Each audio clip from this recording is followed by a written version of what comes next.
Ladies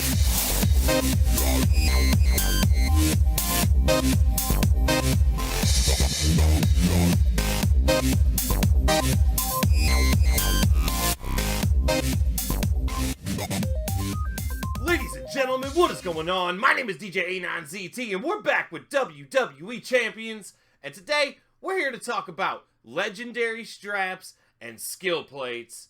And we're going to take a good look at just the basics of all of this right now in this video. And then, I'm going to do separate videos showing gameplay of matches, showcasing these said skills and straps. So, let's get started here. We're just going to look at Lita because we're going to use one of these on her for some gameplay.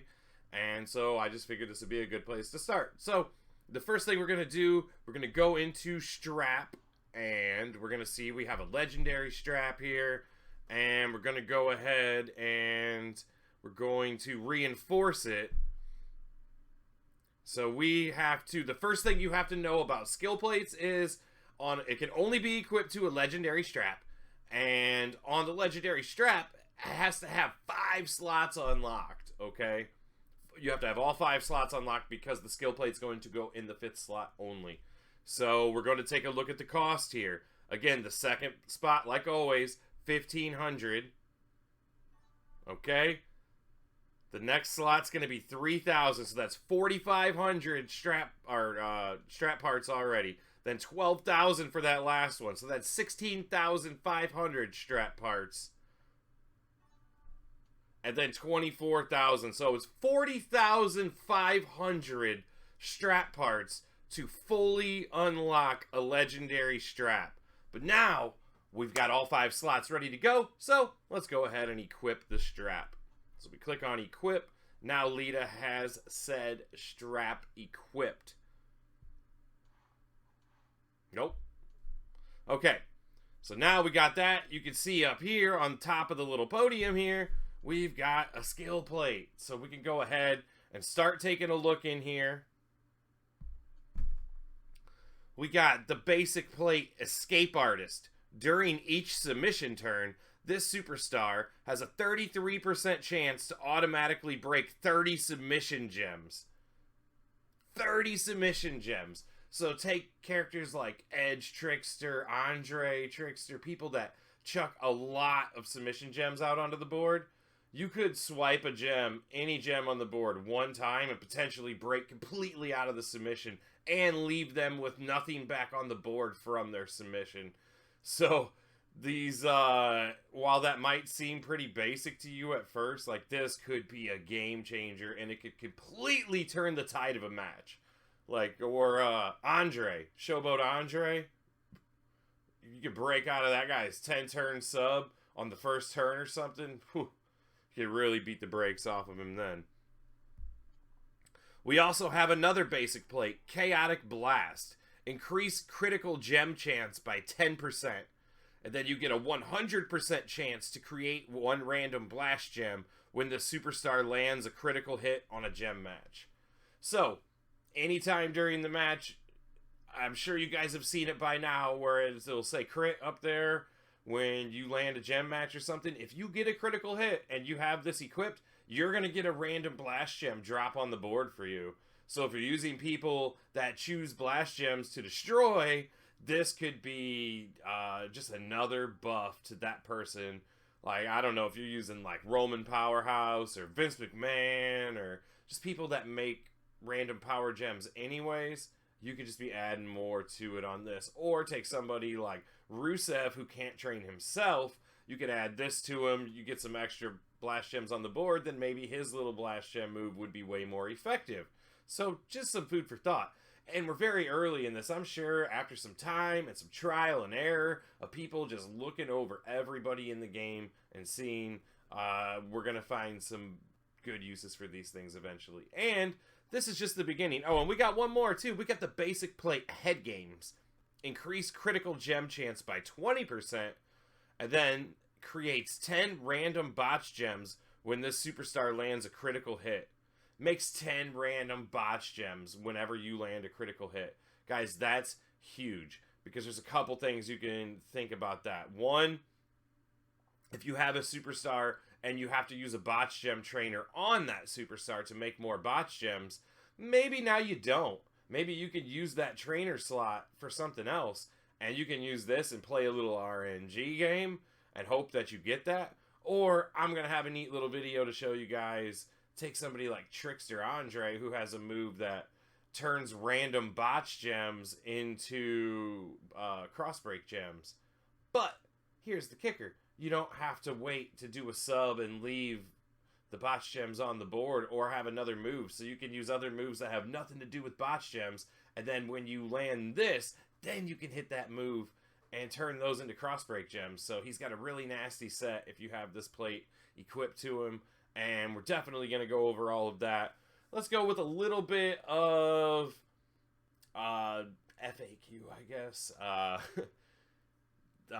Do trainers affect the plates? Like, so let's say you have Chaotic Blast on, and you have Rusev training said superstar. Will this drop more? No, it shouldn't. If it does, it's probably a bug, but it should not make more. Trainers shouldn't affect them. You also don't have to level these like medals. They are what they are. So, at least at this time anyways, I don't think there's any plans for that, but things always change. But you don't have to level them. So, another thing that I have noticed on here, if you look on here, there's a new currency up, and it says I have 20 out of 20. It says use to unequip a skill plate. You get 20 every month and can have a maximum of 20. So, they'll refill if you don't have any, but it looks like there's no way you're going to get more of this. So the moves that you make with your skill plates are going to have to be well thought out, because you cannot make many moves with them. You're only going to be able to make a couple moves a month. So we are going to go back on there. Where was the submission one? So we could just equip it. Boom. It's on there. It's equipped. Now, if you want to remove the plate, you're going to click on remove, and it's going to cost you 10 of the strap parts. Well, it's called strap parts. I'm sure it's going to get called something different. Or what did it say on the other?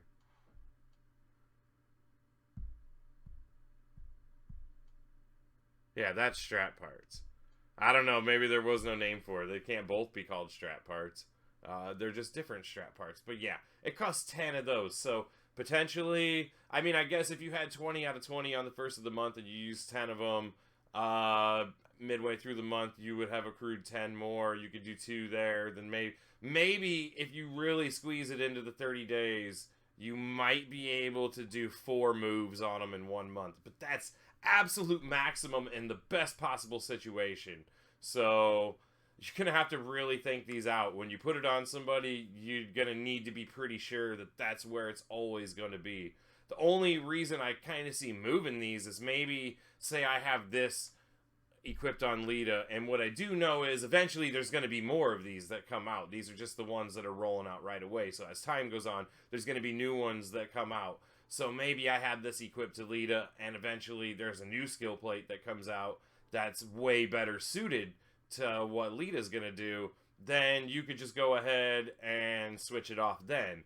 But I don't really think like you're going to be in a feud and use a skill plate for a match and then switch the skill plate to another person for the next match. Like, you're not going to be able to do things like that because you're just not going to have the currency for it.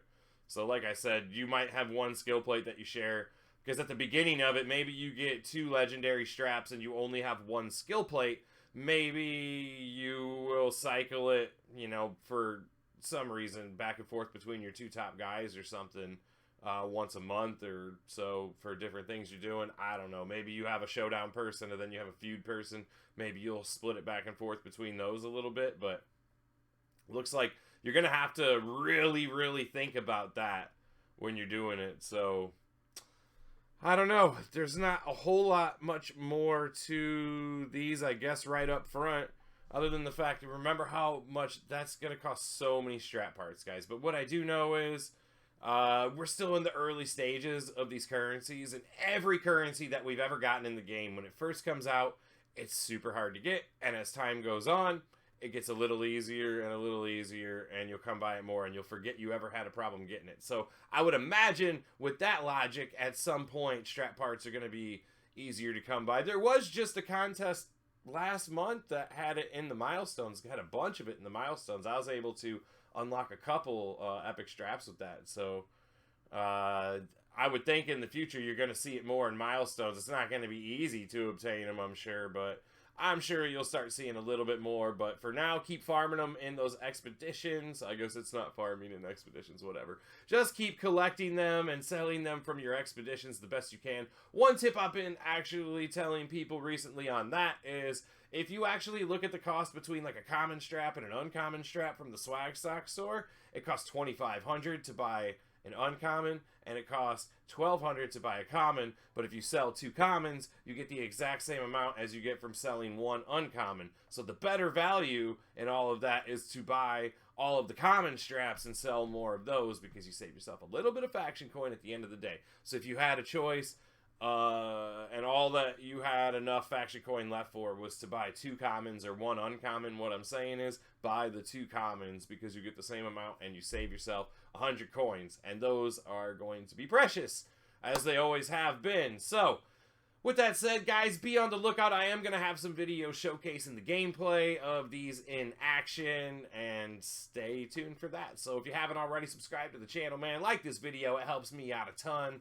If you got any more questions about these things, leave it down in the comments below, and I will be sure to address them whenever I can. So, until next time, guys, peace. If you enjoy my content and would like to support the channel, the best way to do so is to give it a like rating with a thumbs up underneath.